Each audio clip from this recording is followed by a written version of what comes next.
nation's capital, Monrovia. Good morning and welcome to King's News from a 45 minutes news presentation about Liberia, Africa, and the rest of the world. Today is Thursday, October 9th, 2025, and I'm Newton to presenting. Stories we're following this morning. The Supreme Court of Liberia rejects quest for rid of Setuari fired by former Hospital Fanatic Kofa and others, discloses that the petition lacks sufficient legal grounds. Alternative National Congress sharply criticizes Information Minister Jeremy Pia and Daniel Sando for degrading comments against its political leader, Alexander Cummings. ANC Secretary General Desmond Nimna says Pia and Sando have turned the Ministry of Information into insult hub. The Press Union of Liberia and Kingdom of Morocco embark on bilateral cooperation for journalists capacity building. PER President Julius Kanova says the cooperation is intended to promote sustainable media development in Liberia. And away from home, Burkina Faso's military government says it has arrested 8 members of a Dutch-based humanitarian organization, accusing them of spying and treason. These plus the new bulletin, our international developments, our package, but we are taking a very short break. I'll be right back.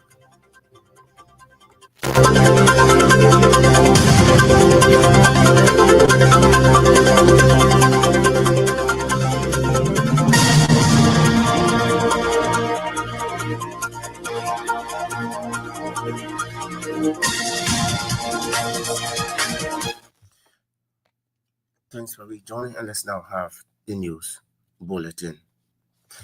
The presiding justice in chambers at the Supreme Court of Liberia, Associate Justice James Etta locally has declined to issue the writ of certiorari requested by the former House Speaker, Fanatikova, and others in connection to the Capitol building arson case. Recently, the legal counsel representing former House Speaker, Councillor Fanatikova, and others filed a writ of certiorari seeking the High Court through the presiding justice in chamber, Associate Justice locally, to deny evidences presented by the Ministry of Justice through the prosecution legal team after Criminal Court 8 resident George Roosevelt Woolley previously denied it. In the ruling, Associate Justice in chamber noted that the petition filed by the defense counsel lacked sufficient legal grounds to warrant interference from the Supreme Court, and the lower court is now ordered to resume jurisdiction and proceed in keeping with law. The case, which involves several lawmakers, including private citizens, centers on allegations that the defendants were linked to a fire incident at the Capitol building, believed by prosecutors to have been a deliberate act aimed at destroying legislative documents.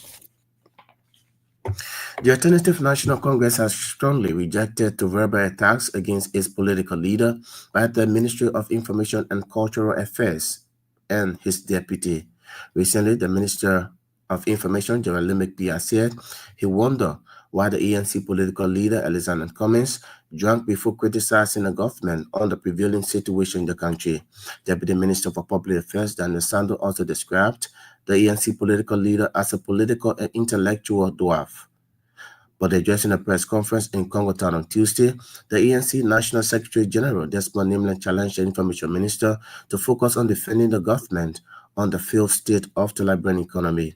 He noted that hardship has engulfed the country with huge negative impact on ordinary citizens, but the government stands to do nothing. The ANC Secretary General also accused the government of penetrating a high level of corruption and abuse of the rule of law. Neiman further noted that ANC is determined to resist officials of government who had found providing false information about its political leader. Neiman also alleged that the Ministry of Information has been turned into an abusive ministry that is prepared to insult any politician who will speak critically of the ills in the government. The Press Union of Liberia has announced the commencement of high-level discussions with the Embassy of the Kingdom of Morocco aimed at strengthening bilateral cooperation to enhance capacity-building initiatives for journalists and media professionals in Liberia. Speaking in an interview with King's FM on Wednesday, PER President Julius Kanova stated that the ongoing dialogue, if finalized, will provide Liberian journalists with new opportunities for professional development and capacity enhancement. Kanoma described the engagement as a promising step toward establishing a strategic partnership between the PUE and the Kingdom of Morocco. It emphasized that such collaboration would that will significantly contribute to the advancement of professional journalism and the promotion of sustainable media development in Liberia. Kanumba further highlighted the importance of Morocco's potential support in addressing key technical training and institutional capacity gaps within Liberian media sector, particularly in areas such as digital innovation, professional development, and media resilience. He highlighted the critical role of Liberian media that continues to play in strengthening the country's democracy, among other things. In a related development, the PEO president is calling on journalists and media practitioners to prioritize the development of specialized reporting skills to ensure high quality and comprehensive coverage across various sectors. Speaking during the opening of a 5-day training workshop for local journalists in Sino County, Kanumba stressed the importance of public interest journalism, particularly in areas such as sustainable natural resource management. He expressed concern that many critical and specialized issues remain underreported due thus in part of the media's heavily focus on political events and personalities rather than substantive policy and development matters. Kanumba encouraged journalists to diversify their reporting, focus, and strengthen their capacity in thematic areas that have long-term relevance for Liberia's social and economic progress. House Speaker Richard Kuhn Wednesday conducted an official assessment tour of Rabas International Airport. Speaking with reporters during the assessment tour visit, Speaker Kuhn disclosed that some critical safety equipment, including navigational aids essential for safe aircraft landing and takeoff, has reportedly been non-functional since 2002.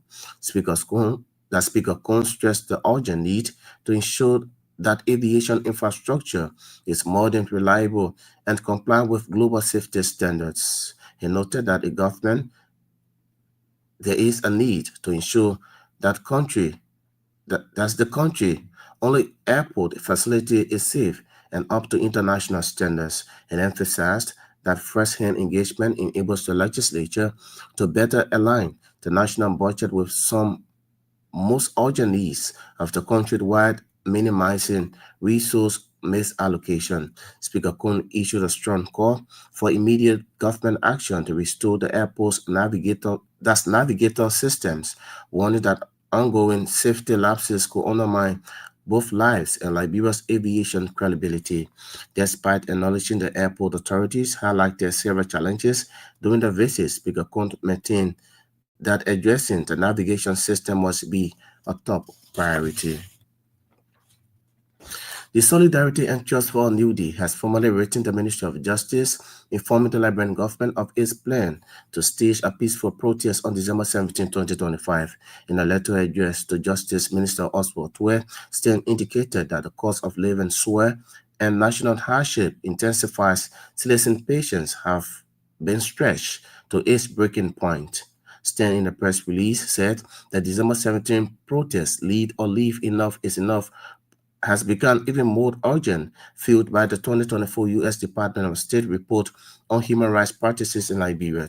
According to the civil society group, the report has credibly exposed egregious police abuses, including extrajudicial killings, torture, corruption, and arbitrary detentions. Stein added that equally alarming is the entrenched impunity and selective justice now defining Liberia's legal system. The grassroots advocacy organization maintained that rape and drug crises are cherry part based on political connections evident in Minister Brian Mangiel's invasion of prosecution, protected by an inspector general of police who defends him instead of upholding the law, and George Calando, who faces serious drug trafficking allegations yet remains untouched, likely due to his connections within the government. Stein made it clear that these shameful realities mark Liberia's end rape and No to Just campaign undermine the rule of law and entrench a culture where powerful remain above accountability. Chief Justice Yemen Gbese has reaffirmed the judiciary's commitment to expanding access to justice across the country as it officially dedicated a newly constructed Broadway Magisterial Court complex in Broadway City, Montserrat County. Speaking during the ceremony, Chief Justice Gbese described the new complex as a significant step in the judiciary's broader agenda to decentralize judicial services and improve the working conditions of judicial officers. Chief Justice Gbese disclosed that the construction of the Broadway Court aligned with a broader 5-year national strategic plan of the judiciary. He noted that the construction of judiciary complexes across the country is aimed at enhancing judicial infrastructure nationwide. Under his plan, the judiciary targets the construction and dedication of at least 4 magisterial courts each year across Liberia. Chief Justice Gbese extended appreciation to the National Legislature and His Excellency, the President of the Republic of Liberia, for their consistent support to the judiciary through budgetary allocations. It emphasized that the construction of the Broadway Court would not have been possible without the financial backing of the government, expressing the judiciary's continued commitment to justice and rule of law. Addressing the newly assigned magistrates and court officer, the Chief Justice highlighted the importance of integrity, professionalism, and thus adherence to the rule of law in discharge of their duties. He reminded court officers of their legal responsibility to ensure swift justice, noting that no case should remain unresolved in a magisterial court for more than 10 days as mandated by law. Promote accountability and transparency within the lower courts. Chief Justice Gbese also announced the establishment of a monitoring and evaluation committee which would oversee operations in all magisterial courts across Liberia. Chief Justice Gbese called on all stakeholders within the judiciary and beyond to continue working together to strengthen the justice system. The founder and chief executive officer of Liberia Labor and Governance Alliance, George Tengbe, has raised serious concern of threats on his life. Tengbe said he has been receiving several threats following the release of a report highlighting what he described as the Ministry of Labor's limited and compromised role in protecting the rights of ordinary workers. The longtime labor and environmental justice advocate termed as the Ministry of Labor's persistent failure to fully implement the Decent Work Act of 2015 and to hold major corporations accountable for the exploitation of Liberian workers. Speaking to reporters in Painesville on Tuesday, Tengbe revealed that he has been receiving anonymous phone calls and text messages threatening his life.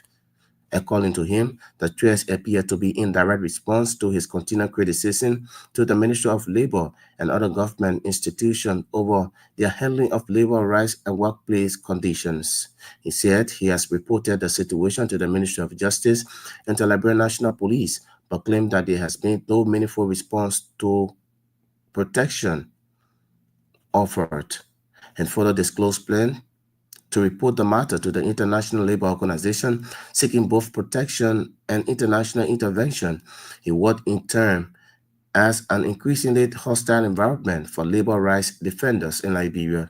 Tengbe at the same time described the current state of the Liberian labor sector as a battleground for justice, despite government pronouncements about reforms, including minimum wage reviewers and the auditing of foreign work permits.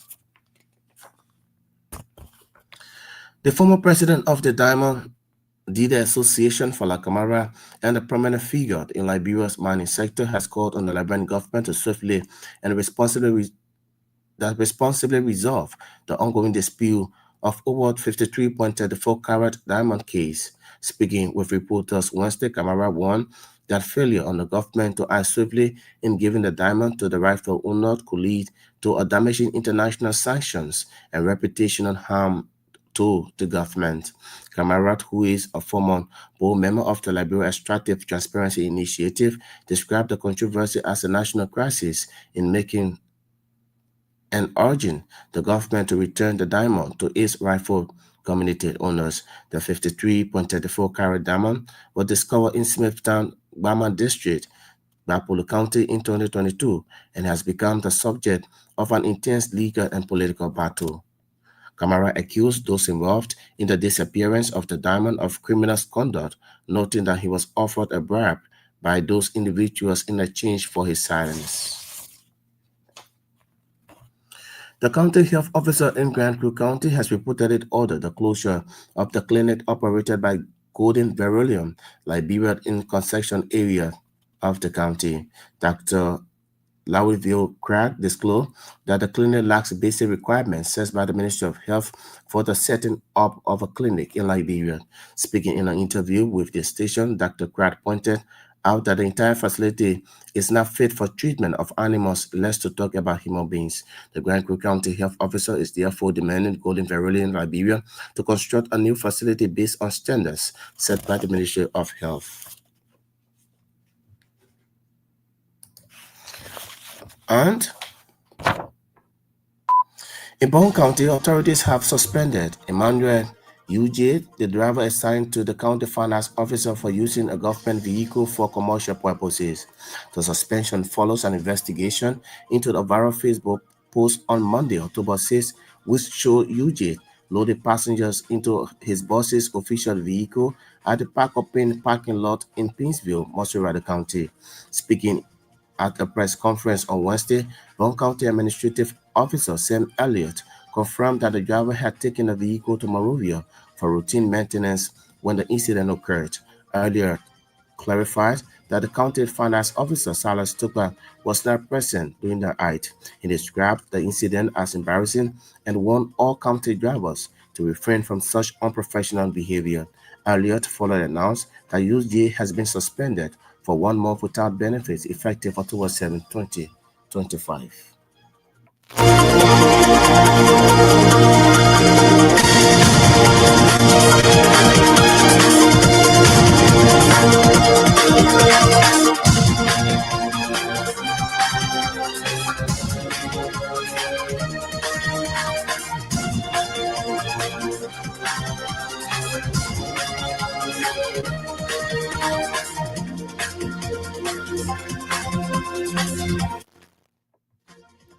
What if you just joining us? A reminder you are listening to King's News Broom, a 45 minutes news presentation about Liberia, Africa, and the rest of the world. Stories we following this morning. The Supreme Court of Liberia rejects request for writ of certiorari filed by former House Speaker Fanati Kofa and others, discloses that the petition lacks sufficient legal grounds. The Alternative National Congress sharply criticizes Information Minister Jeremy Pia and Daniel Sando for degrading comments against its political leader Alexander Cummings. ANC Secretary General Desmond Nina says Pia and Sando have turned the Ministry of Information into insult hub. The Press Union of Liberia and Kingdom of Morocco embarked on bilateral cooperation for journalist capacity building. PUR President Julius Canova says the cooperation is intended to promote sustainable media development in Liberia. And away from home, Burkina Faso's military government says it has arrested 8 members of a Dutch-based humanitarian organization, accusing them of spying and treason. We'll take another short break and we'll come back with breaking voices of the newsmakers.